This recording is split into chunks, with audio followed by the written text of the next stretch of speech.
Hey everybody, it's Global Politics with Jim Martin. I want to talk about today, in the wake of Donald Trump's victory in the recent election, how a second Trump administration might approach the war in Ukraine. First, maybe a little update. Basically, at this point, the war in Ukraine is kind of a stalemate with a slowly inexorable series of grinding, brutalist attacks by the Russians on the Ukrainian lines, with some occasional Ukrainian successes. They've developed some capacity for some deeper strikes into Russia using domestically manufactured drones that have been a bit of a thorn in the Russian side. And they've proven to be extremely adept at sort of a fighting, withdraw, and war of attrition approach. Ukraine obviously is a much smaller country than Russia and hasn't been able to develop the capacity to have large breakthroughs and then exploit them.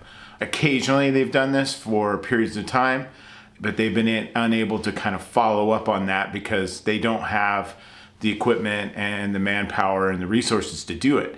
In much the same way, the Russians have essentially stripped the gears out of their military. They also don't have that capacity because they don't have the modern equipment, communications, coordination, training to be able to do that kind of offensive warfare.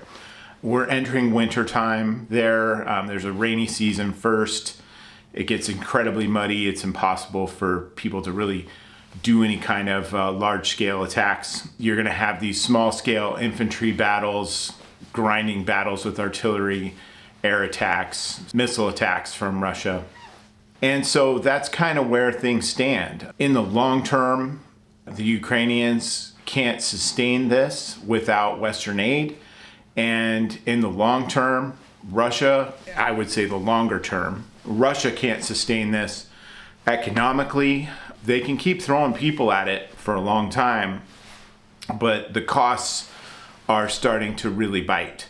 By shifting their economy to almost entirely towards the production of weapons or the purchase of weapons, you're beginning to see the cracks emerge. They've tried various things and made various deals, which are always at their own expense, to continue to fund things and move stuff forward, but it's not in a good spot for them. The Russians have shown themselves to be, and I'm speaking directly about Vladimir Putin and the leadership cadre around him, all of which are perhaps something like 150 people who have the training and the experience to manage the state, largely come from the same worldview and the same set of experiences. They're all very similar to Putin.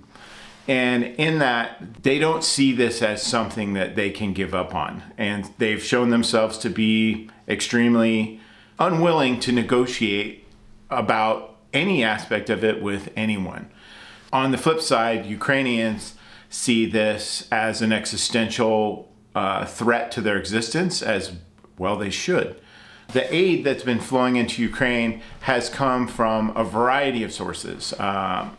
Numerous European countries have contributed a lot. Some countries further afield have also contributed. And the United States has been the largest supporter, followed by Great Britain, Germany, principal countries in Europe. And that European support has been considerable, much beyond what you might think. Now, if the United States were to cease our support, that doesn't only come in the form of military weapons and that sort of thing. It also involves intelligence sharing at some levels, the establishment of training in various other countries, NATO countries and things that the United States has facilitated. Now is a good point to consider what happens under a Trump presidency and leadership, so to speak. Donald Trump and the people around him are isolationists. They really don't consider foreign policy to be anything more than one-to-one transactional types of relationships. You do something for me, I do something for you. Multilateral things just really appear to bore them, frankly. They prefer one-on-one things where very little has been established, very little promised, small exchanges, and then they seem to lose interest. At least this is how everything internationally went during the first Trump administration. For a little bit of context, in the first Trump administration, they provided about $200 million in lethal aid to Ukraine during the entire period of the Trump administration.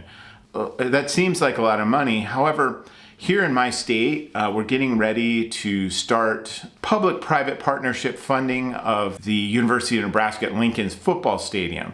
That's going to cost $500 million to do a series of facelifts and upgrades, nothing super dramatic, to that stadium. So when you consider the size of Ukraine and the titanic stakes of this war for the Ukrainians especially, it's a drop in the bucket. It's nothing. If Donald Trump pursues the similar sort of foreign policy, he has said that he would end the war on day one. What does that look like? I can't imagine that it doesn't involve immediately ceasing aid to Ukraine and pulling back a lot of those resources that have been provided to this point. Now, what happens then? Well, if you're just looking at it on paper and not thinking about further sorts of escalations and things, you might think that Russia would negotiate something with the Ukrainians to their advantage, perhaps seizing and holding the territory that they have and then extracting some sort of promises, I don't know, and that the war would end. That's almost certainly not going to happen. In all likelihood, there are kind of two scenarios there. Either Russia would take a period, take a breath for a second, perhaps, reconstitute some of their larger formations and press the attack home to finish the job that they started in February of 2022, or they would immediately press that. Neither really provides that much of a difference. If the United States stopped, I kind of doubt that Western European countries would stop supplying lethal aid to Ukraine. Regardless of that, I think that very quickly you would see some sort of breakthroughs by the Russians, and they would eventually, perhaps 2 or 3 years, they would take the entire country of Ukraine. At that point, you'd have a Russian military on the borders of Poland and Slovakia and Romania and so forth and so on, which would create tremendous security dilemmas for them. There are also other possibilities. I don't think that the United States negotiating with Russia would produce any kind of agreement that the Ukrainians would want.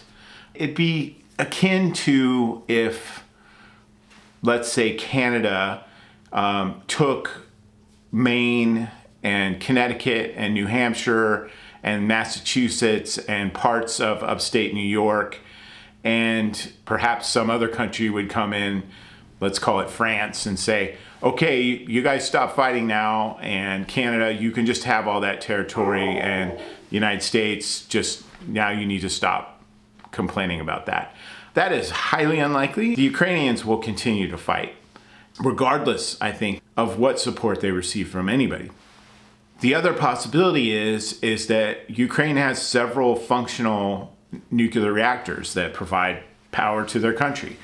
It's relatively easy to strip radioactive material from these and produce a dirty bomb. In fact, you could do that very, very quickly, within a couple of weeks, frankly. For those of you who don't know, dirty bomb, radiological material stuffed into a conventional explosive device, which could contaminate a very large area, a small city, and they could make hundreds of those on very short order.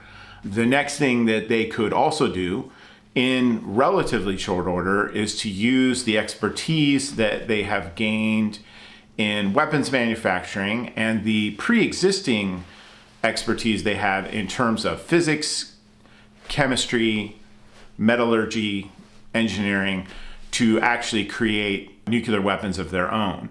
This used to be kind of the weapons manufacturing and farmland of the Soviet Union. That expertise remains in place. And frankly, if you've got the industrial capacity to do these things, this is 75-year-old technology at this point.